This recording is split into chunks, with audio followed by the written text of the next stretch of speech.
प्रेरणास्पद कथाएं YouTube channel पर मैं धनंजय जैन आप सभी का हार्दिक अभिवादन करता हूँ। छोटी सी कहानी डीजे की जुबानी। दोस्तों, महाराज मधुसूदन अपने राज्य का निर्वाहन पुत्रवत किया करते थे। राजा मधुसूदन को संतान नहीं थी। संतान के नाम पर संतान नहीं थी कहने का तात्पर्य है कि उनका वंश चलाने वाला उन्हें कोई पुत्र रत्न नहीं था। बड़ी मन्नतों के बाद एक संतति पैदा हुई, पर वो भी लड़की थी। पर राजा मधुसूदन लड़के और लड़की में भेदभाव नहीं समझते थे। उन्होंने अपनी लड़की को भी उसी तरह से सुशिक्षित किया जिस तरह से राजकुमार को समस्त कलाओं से अवगत कराया जाता है। स्त्री की समस्त कलाओं से तो वो निष्णात हुई पुरुष की भी समस्त कलाएं उस लड़की ने सीख ली थी, युवा हो चुकी थी। राजा मधुसूदन परम धर्मात्मा भी थे। एक दिन उनके नगर के अंदर कुछ महात्मा आए। जैसे ही राजा को खबर मिली, राजा अपने मंत्रियों के साथ उनके आगमन के लिए दौड़ा दौड़ा पहुंच गया। एक विशिष्ट स्थान पर उन्हें रुकाया गया और कहा कि महात्मन, आपकी क्या अभिलाषा है? महात्मा ने कहा, हम तो फक्कड़ है, हमें कोई चीज की जरूरत नहीं, बस हम 3 दिन यहां रुकने वाले हैं और 3 दिन में 3 ज्ञान की बातों के ऊपर प्रकाश डालने वाले हैं। जितने ज्यादा लोग आ सके प्रवचन का लाभ ले, और जो कुछ बड़े गुरुदेव, बड़े आचार्य अपने उपदेश के माध्यम से कहते उन्हें आत्मसात कीजिए। ज्ञान तो बहुत है, पर ज्ञान को जब तक हम आत्मसात नहीं करते हैं तब तक वह ज्ञान बोझ होता है। राजा परम दयालु था और ये जो महात्मा थे बहुत पहुंचे हुए थे। पहले दिन प्रवचन के अंदर उन्होंने ब्रह्म मुहूर्त में उठने से क्या क्या फायदे होते हैं, क्यों ब्रह्म मुहूर्त में उठना चाहिए, उसका विश्लेषण किया। 1 घंटा कब व्यतीत हो गया जनता को पता ही नहीं चला। माधुर्य था वाणी के अंदर और सीधी वाणी उनकी यहां से निकलती थी, फलस्वरूप भक्तों के हृदय को ही छूती थी।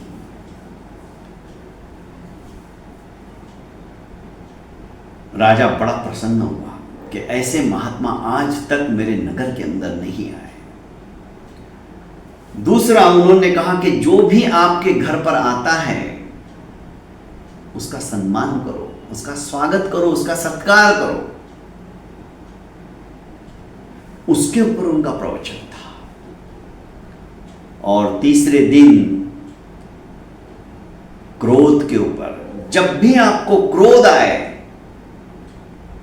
यही क्रोध जन्म जरा मृत्यु के अंदर भटकाने वाला है। इस क्रोध के समय अपने आप को बचाइए, 2 पैर कदम पीछे हट जाइए। आवेश में आकर अनर्थ हो सकता है। आप 2 कदम पीछे हटोगे, अर्थात 2 सेकंड के लिए ही सही, आप क्रोध पर विजय प्राप्त कर सकते। क्रोधाभिभूत होकर कोई भी कदम मत उठा लीजिए। क्रोध के कई तरह की हानियां भी, क्रोध से क्या क्या नुकसान होता है वो महात्मा ने उस दिन बताया। महात्मा विदा होने लगे। राजा स्वयं उनके साथ साथ पदयात्रा में सम्मिलित हुआ। जहाँ तक कि उनके राज्य की सीमा थी, राजा स्वयं पैदल चलते गए।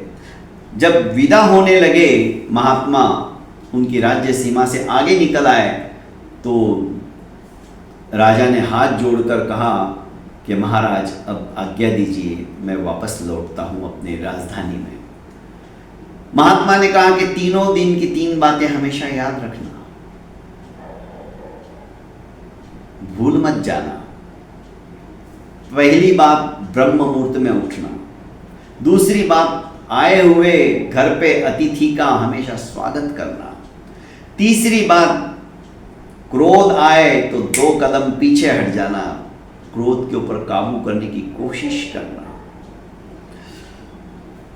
महाराज मधुसूदन ने कहा कि याद रखने की क्या बात है, आज से ही मैं ये नियम लेता हूं कि आज से मैं ब्रह्म मुहूर्त में उठूंगा। जो भी आएगा मेरे नगरी के अंदर, मेरे घर के अंदर, मैं उसका सम्मान करूंगा, स्वागत करूंगा, उसका तिरस्कार नहीं करूंगा और बनती कोशिश में क्रोध करूंगा ही नहीं। और क्रोध आ भी गया तो 2 कदम पीछे हट जाऊंगा। नियम ले ली और राजा ब्रह्म मुहूर्त में उठने लगा। एक दिन अचानक ब्रह्म मुहूर्त में उठा ही था, राजा छत के ऊपर टहल रहे थे। मधुसूदन को एक रोने की आवाज आई, करुण क्रंदन सुनाई दिया। राजा ध्यान से उस आवाज को सुनकर महलों से नीचे उतरा और अपने उद्यान की तरफ बढ़ने लगा तो एक स्त्री रो रही थी। उसने कहा कि आप कौन हो और इस समय क्यों रो रही हो? तो उसने कहा कि मैं नियति हूं और इस प्रजा की पालनकर्ता, पालनहारा राजा जो है, मतलब हे राजन, तुम खुद 2 दिन के बाद तुम्हारी मृत्यु होने वाली है, इसीलिए मैं विलाप कर रही हूं। पर नियति को कौन टाल सकता है? राजा ने कहा, तुम कैसी बात करते हो?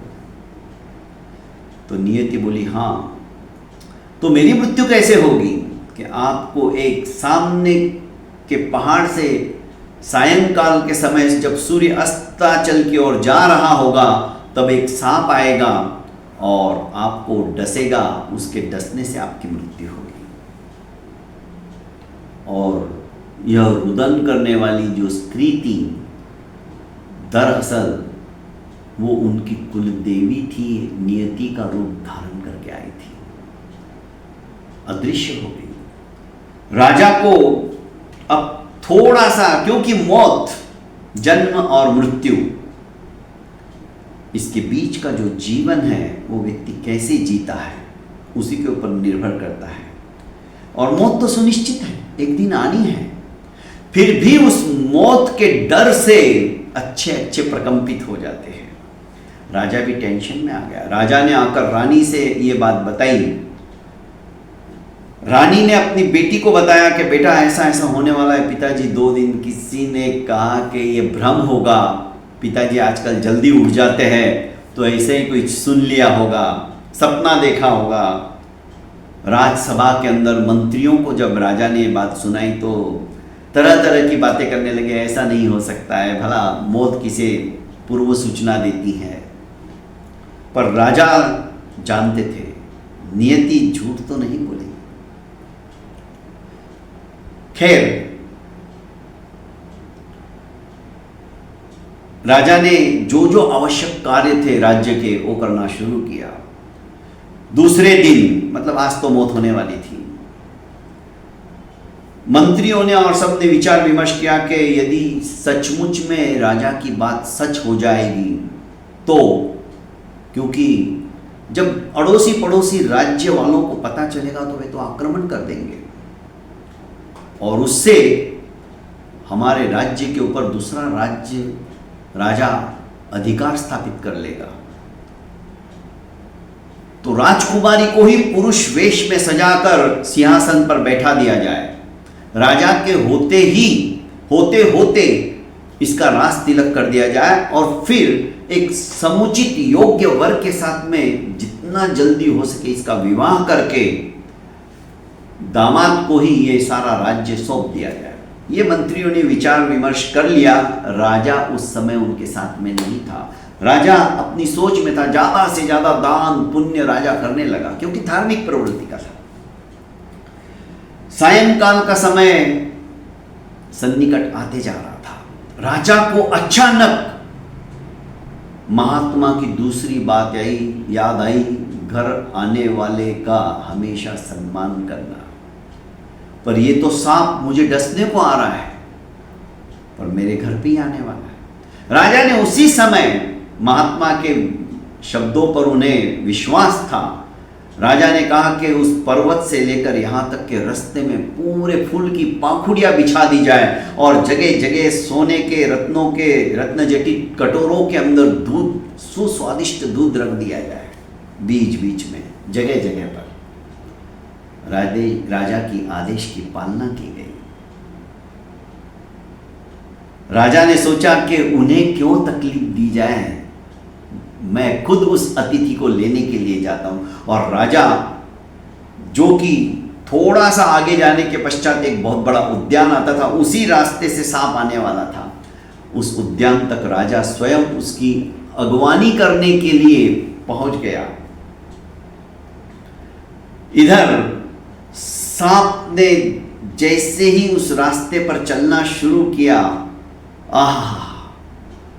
जैसे कोई वीवीआईपी लोग आते तो हम कैसे कारपेट, रेड कारपेट बिछा देते, वैसी उसके स्वागत की तैयारी थी। जगह जगह सुगंधित अगरबत्तियों की खुशबू और सुगंधित द्रव्य डाले हुए दूध की गमागम खुशबू के साथ सुस्वादिष्ट दूध जब सांप ने पिया, वो तृप्त हो गया। धीरे धीरे सांप आगे की ओर बढ़ रहा था। राजा ने हाथ जोड़कर सांप का स्वागत किया कि आइए, मैं आप ही का इंतजार कर रहा था। सांप अब मनुष्यवाणी में बोला कि राजन, तुम कैसे व्यक्ति हो? माना कि नियति में आज तुम्हारी मौत लिखी हुई है, पर नियति को भी गुरु के वचनों का जो पालन करता है वो बदल सकता है। मांगो, तुम्हें क्या चाहिए? राजा ने कहा, मेरे पास सब कुछ है, मुझे कुछ नहीं चाहिए, तुम तुम्हारा काम करो। जो कुछ मुझे करना था इन 2 दिनों में मैंने कर लिया, बस अब आराम से मृत्यु का वरण करना चाहता हूं। मृत्यु तो सुनिश्चित है, पर तुम्हारी जगह अब मैं मरूंगा।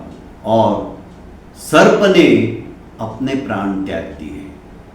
राजा रोने लगा कि तुम क्यों अपने प्राणों पर ले आए मेरे प्राणों को।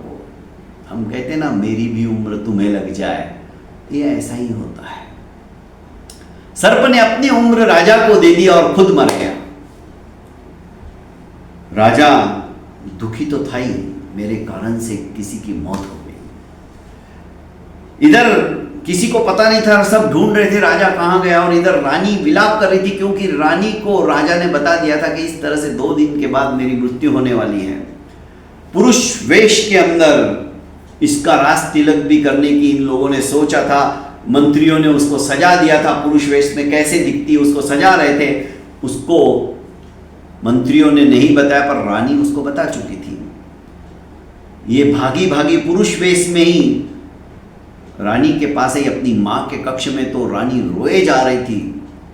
अपनी मां को आलिंगबद्ध कर लिया इसने कि मां रो मत, अभी मैं बड़ी हो चुकी हूं, आप ही टूट जाओगी, आप ही रोगी तो मेरा क्या होगा। वो अपनी मां को धाड़स बना रही थी। इतने में राजा, अपनी जान बच गई थी, सीधे रानीवास के अंदर अपने महल में आते हैं। और जैसे ही एक पुरुष वेश में अपनी पत्नी को आलिंगबद्ध देखते तो राजा के क्रोध का पारावार नहीं रहता है। वो अपनी म्यान से तलवार निकाल लेते हैं और रानी को मारने के लिए समुद्यत होते हैं कि कुलक्षिणी, मेरे जीते जी ये किसी और पराये पुरुष से इसका संबंध है और मुझे पता भी नहीं चलने दिया, और आज तो मेरी मौत का खबर भी मैंने इसे दिया था, तो ये तो गुलछर्रे उड़ा रही है। ऐसे विचार राजा के मन में आ गया और वो एकदम से मारने के लिए समुद्यत हो ही रहे थे कि उनको महात्मा की तीसरी बात याद आ गई कि क्रोध खतरनाक होता है। जब भी क्रोध आए तो 2 कदम पीछे हटना। राजा जैसी तलवार म्यान से निकाल चुके थे और 2 कदम पीछे हटने ही वाले थे, हटे, तलवार उठा के रखी थी, वो तलवार जाके जो मिरर लगा हुआ था, दर्पण लगा हुआ था पीछे दीवार पे, वो तलवार उससे टकराती है, मिरर टूटता है और उसकी आवाज जब आती है तो मां और बेटी दोनों, स्वामी आप जिंदा हो, और बेटी इसके मुंह से निकलता है पिताजी। अचानक राजा अपनी बेटी को, जो कि पुरुष वेश में थी, देखता है, रोने लग जाता है, घुटनों के बल गिरता है और कहता है कि हे प्रभु, महात्मा की वाणी ने आज मेरी बेटी और मेरी पत्नी को बचा लिया, नहीं तो अनर्थ हो जाता। दोस्तों, कहने का अभिप्राय है, संत महात्माओं की जो प्रवचन हमें श्रवण करने को मिलते हैं, उनकी बातों के माध्यम से हमारे जीवन में परिवर्तन आ सकता है। ज्ञान की बातें यदि हम आत्मसात कर ले, जीवन में उतार ले, तो मैं समझता हूं जीवन का कायाकल्प हो जाएगा। बहुत बहुत धन्यवाद दोस्तों। प्रेरणास्पद कथा यूट्यूब चैनल को लाइक कीजिए, सब्सक्राइब कीजिए और ज़्यादा से ज़्यादा अपनों को शेयर कीजिए। प्रणाम।